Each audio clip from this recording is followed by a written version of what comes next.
Welcome back to First Up, the first stop in your busy day on this Friday, and we're going to be getting a sneak peek at Carnival 2013.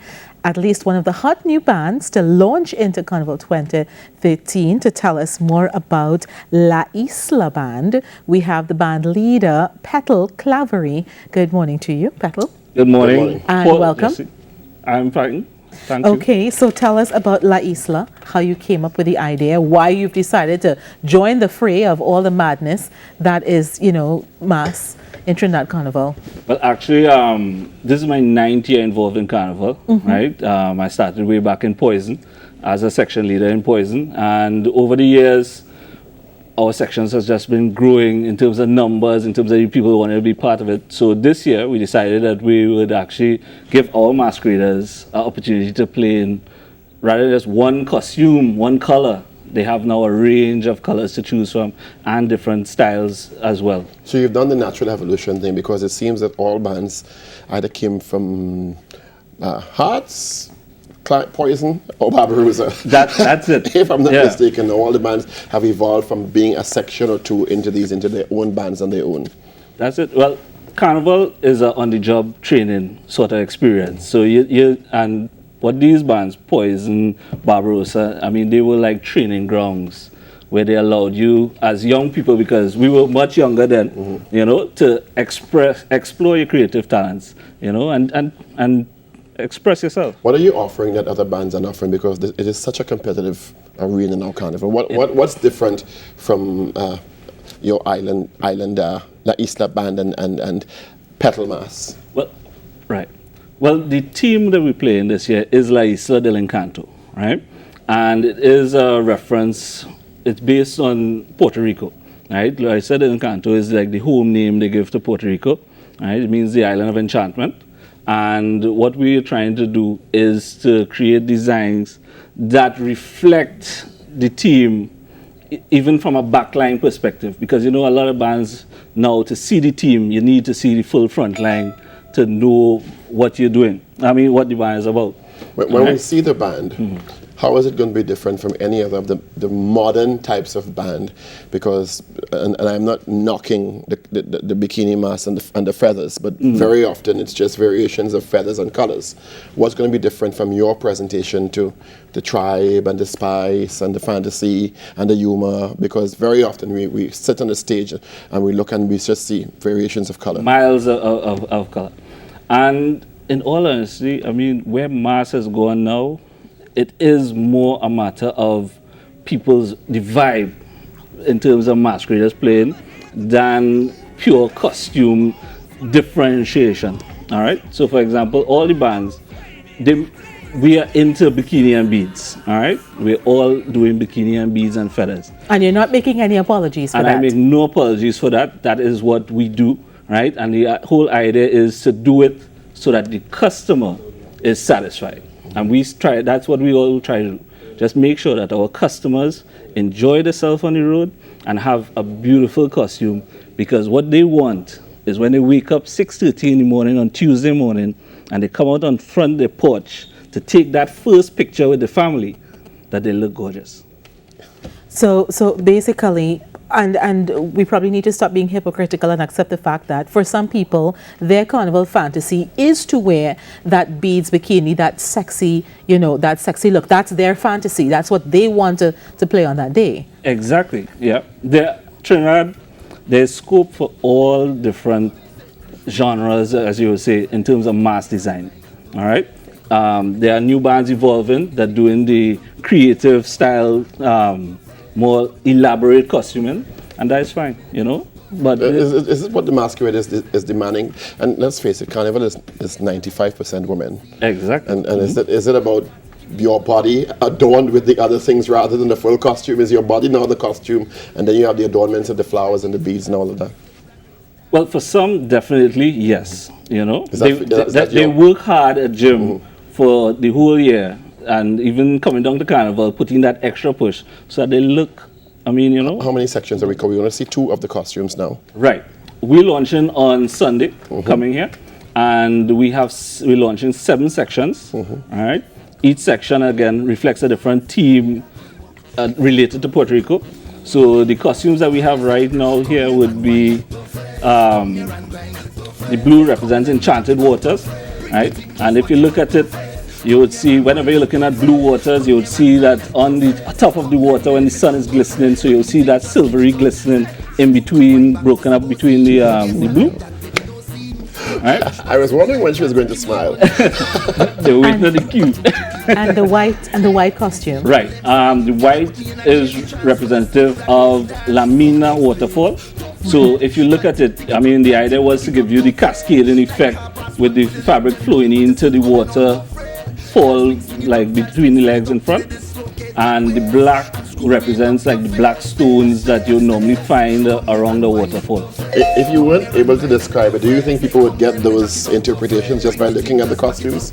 I'm putting you on the spot, yes, I know. I am thinking, yes, if I told you the name was Lamina Waterfall and you watch that white costume, I'm thinking, yes, you would see a waterfall effect cascading there. Right? And if I told you Enchanted Waters and you're thinking about blue crystal waters, I'm sure you would see that effect as well. How many sections are there in the band? There's 7 sections, right? The other sections we have would be like salsa. Again, all teams represent a different aspect of Puerto Rico. So we have a red costume that represents salsa. Then there's a pink. Puerto Rico has a beach called Flamenco Beach, right? And the pink obviously represents the flamingo or the flamenco. And we added to that, there's El Yunque Rainforest, which will be a green costume with nice different shades of lime green and dark green. Are they going to like dance for us at some point? I think they need music. But they can't dance to that music, is it?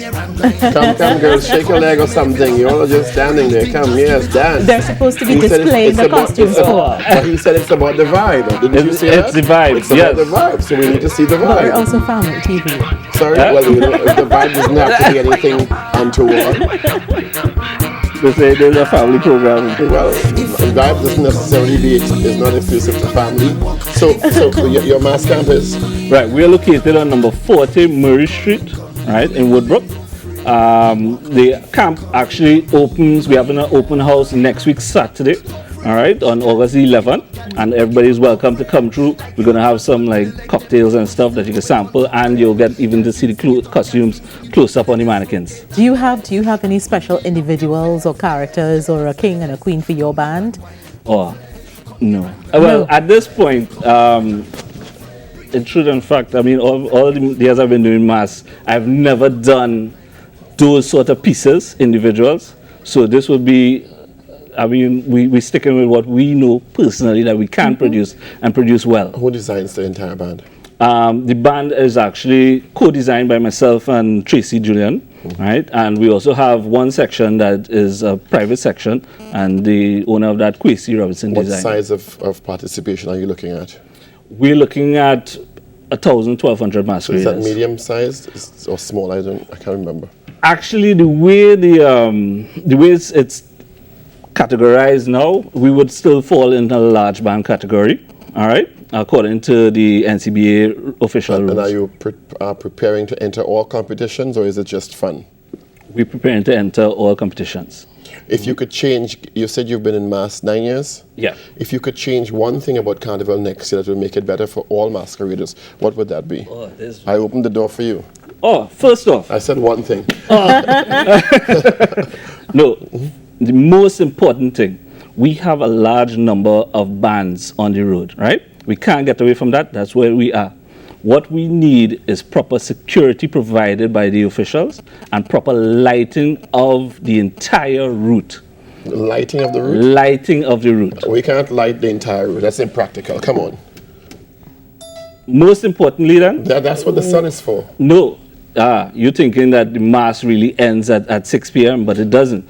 I mean, that's why McFarlane crosses at night. In terms of being able to afford that, Carnival is already a very expensive prospect. And you said the bands all go to different times. Right. You know, very often there are huge swaths of time on the stage, which is well lit, where there are no bands. So why should we be lighting past 6 o'clock and have these big hours or half hours of spaces on the stage, which is lit?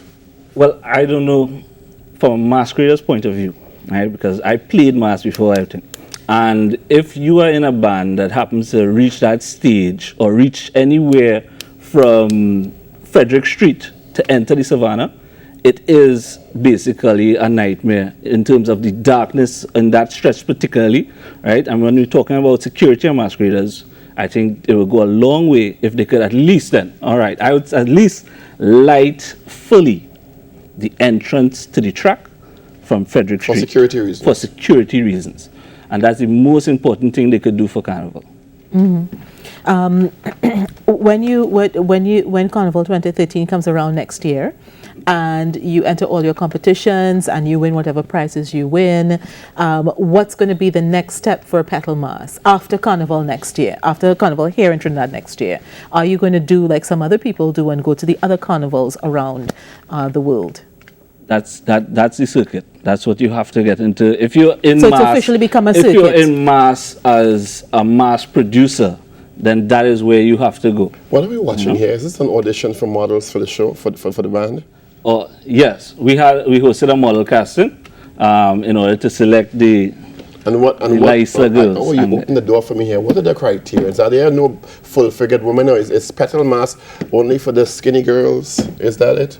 Oh, no. We actually, as a section, I always provide the full range of options for full-figured women, all right? Which would be, we do whole suits, tankinis, bustiers, monokinis, the works. So anybody can get in the band. Right? So anybody can get a properly fitted costume, all right? It is just that for us, it's expensive and it's difficult to model 5 different options in 7 different sections, all right? And explain that for me.